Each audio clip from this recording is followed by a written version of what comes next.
வணக்கம். கலைஞரின் குரலோவியம். குரல் எண்கள் 151 மற்றும் 189. வழங்குகிறார் திருக்குறள் பூவை அவர்கள். ஒரு நாள் மாலை பொழுது ஏரிக்கரை ஓரமாக வள்ளுவர் மெல்ல நடந்து சென்று கொண்டிருந்தார். ஆழ்ந்த சிந்தனை. சற்று நிற்பார், மீண்டும் நடப்பார். அவரை கடந்து இருவர் ஏதோ வாயாடி கொண்டு போயினர். யாரப்பா இந்த ஆள்? எப்போது பார்த்தாலும் ஏரிக்கரை, குளக்கரை, மலைப்பாறை என்று அலைந்து கொண்டே இருக்கிறான். வானை பார்க்கிறான், பூமியை பார்க்கிறான், நெற்றியை சுருக்குகிறான். யார் இவர்? இப்படி ஒருவன் கேட்க மற்றவன் ஏளனமாக விளக்கம் அளித்தான். வள்ளுவனாம். அதிலும் சாதாரண வள்ளுவன் இல்லையாம், திருவள்ளுவனாம். சிந்திக்கிறானாம், அறநூல் எழுதுகிறானாம். கிறுக்கன். எத்தனையோ பித்தர்களில் இவன் ஒரு பித்தன். சிந்தனை கலைந்தது வள்ளுவ பெரியாருக்கு. செவியில் விழுந்தது அவர்கள் வாரியரைத்த வசைமொழி, இழிமொழி. அவர்களை திரும்பி பார்த்தார். அவர்கள் வள்ளுவரை நோக்கி ஏகடியம் செய்து கொண்டே போய்விட்டனர்.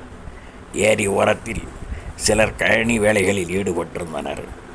நிலத்தை வெட்டி கொண்டிருந்தனர் ஒரு பகுதியில், கழனியில் உழுது கொண்டிருந்தனர் ஒரு பகுதியில், கிணறு தோண்டி கொண்டிருந்தனர் மற்றொரு பகுதியில். அனைத்தையும் பார்த்த வள்ளுவருக்கு ஒரு அழகான ஊமை குரல் கிடைத்தது.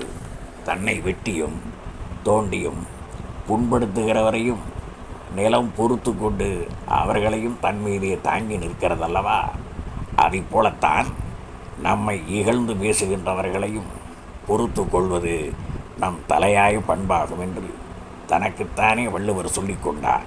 குரல் பிறந்து விட்டது. அகழ்வாரை தாங்கும் நிலம் போல தம்மை இகழ்வார் பொறுத்தல் தலை. நெஞ்சில் இந்த குரல் எழுதி கொண்ட வள்ளுவர் நிலமகளை பார்த்து ஒரு கேள்வி கணையை தொடுத்தார். நிலமகளே, உன்னை துன்புறுத்துவோரை நீ பொறுத்து தாங்கிக் கொள்கிறாய். உன்னை பார்த்து நானும் என் எதிரில் இகழ்ந்து பேசியோரை பொறுத்து கொண்டேன். ஆனால் எனக்கு ஒரு ஐயம். அதனை நிலமகளே நீ எனக்கு விளக்குவாயாக. நேரில் பழிச்சொல் கூறுவோர் ஒரு புறம் இருக்க, நேரில் இல்லாத பொழுது அவர் மீது பழிச்சொல் கூறுவதை சிலர் தங்கள் வாடிக்கையாக கொண்டிருக்கிறார்களே, அத்தகையோர் உடல் பாரத்தையும் சுமப்பதுதான் உனக்கு அறமென்று நீ கருதி கொண்டிருக்கிறாயா?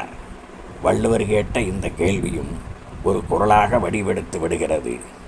அரண் நோக்கி ஆற்றுங்கொல் வையம், புறன் நோக்கி புன்சொல் உரைப்பான் புரை. அதிகாரங்கள்: புரை உடைமை முதல் குறள், புறங்கூறாமை 9ஆம் குறள். நன்றி, வணக்கம்.